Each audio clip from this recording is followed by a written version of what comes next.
Hello' everyone, কি খবৰ আপোনালোকৰ? ভালনে? আজি এই পেইণ্টিংখন দেখিছে যে পেইণ্টিংখন বীৰৰ দদায়েকে কৰা সৰুতেই, আৰু এতিয়া বাৰু কাম বনৰ মাজত সেইখিনি সময় নোপোৱা হ'ল। কিন্তু এইখন পেইণ্টিং স্লেবৰ ওপৰত উঠাই থোৱা আছিলে আৰু ইমান ধূলি হৈ গ'ল দেখিছেনে? আমি নমাই থৈছিলোঁ বাৰু চাফা কৰিম বুলি, কিন্তু কাম বনখিনি শেষ কৰিহে পেইণ্টিংখনৰ কামবিলাক কৰিম বুলি ভাবিছিলোঁ। আৰু এইফালে আমাৰ বীৰে ৰ'বলৈ সময়েই নাই, সি ধুনীয়াকৈ নিজে চাফা কৰি দিলে। আৰু আচৰিত কথা কি জানেনে, আমি একো গোটাই দিয়া নাই, সি নিজে পানীও মানি লৈছে আৰু কাপোৰখনো গোটাই লৈছে।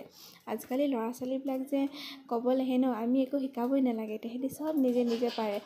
এইফালে চাওকচোন, অকণমানকৈ ধুনীয়াকৈ গোটেই পেইণ্টিংখন চাফা কৰি দিলে আৰু এতিয়া ধুনীয়াকৈ সজাই থ'ব পৰা হ'লগৈ। এয়া দেখিছে? আৰু তাৰ চুলিত এইখিনি মই জবা ফুলৰ পাত আৰু জবা ফুলো আছে আৰু এল'ভেৰা, এই গোটেইখিনি মিক্স কৰি পিনি অকণমান সানি দিছোঁ, কাৰণ সেইদিনা তাৰ স্কুল বন্ধ আছিল আৰু তাৰ চুলিখিনি অকণমান ৰাফ আৰু বহুত পাতল, সেইটো কাৰণে অকণমান মাজে সময়ে কেয়াৰ ল'ব পাৰিলে ভাল হয়। সেইকাৰণে, আৰু সিটো লগাবলৈ নিদিয়ে, এইভাগে ব্যস্ত হৈ আছে যে তাৰ মাজতে লগাই দিছোঁ।